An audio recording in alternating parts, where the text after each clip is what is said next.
Mister tea founder Naveen Reddy ఇప్పుడు అనూహ్యంగా మళ్లీ వార్తల్లో నిలిచాడు.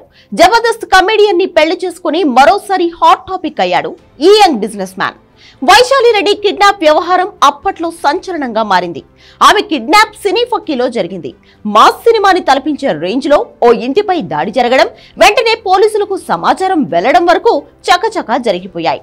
ఆ తర్వాత టీంలుగా రంగంలోకి దిగిన పోలీసులు గంటల వ్యవధిలోనే నిందితులను అరెస్ట్ చేయడం అంతా సినిమాలానే జరిగిపోయింది. తనకు నచ్చిన వైశాలిని తనకు కాకుండా వేరే వ్యక్తితో పెళ్లి చేస్తున్నారనే కోపంతో ఈ దాడి, కిడ్నాప్ కు పాల్పడ్డారని నవీన్ విచారణలో వెల్లడించాడు. వీరిద్దరి లవ్ స్టోరీ కరోనా సమయంలో వైశాలి షటిల్ ఆడేందుకు వెళ్లి అక్కడి నుంచి వీరి పరిచయం మొదలై ప్రేమగా మారింది. షికార్లు, ఆపై విహారయాత్రలకు వెళ్లారు. కానీ ఇద్దరి మధ్య ఎంత జరిగినా ఏమైందో ఏమో కానీ వైశాలి రెడ్డి పేరెంట్స్ వారి పెళ్లికి ఒప్పుకోలేదు. దీంతో వైశాలి రెడ్డి కూడా పెళ్లికి నో చెప్పింది. ఇక ఇప్పుడు మొత్తానికి నవీన్ ఓ ఇంటివాడు కావడంతో ఈ వివాదానికి ఎండ్ కార్డ్ పడిందని భావిస్తున్నారు. రీసెంట్ గా పెళ్లి చేసుకున్న నవీన్ రెడ్డి ఇన్స్టాలో ఓ వీడియోను పోస్ట్ చేయగా వైరల్ గా మారింది.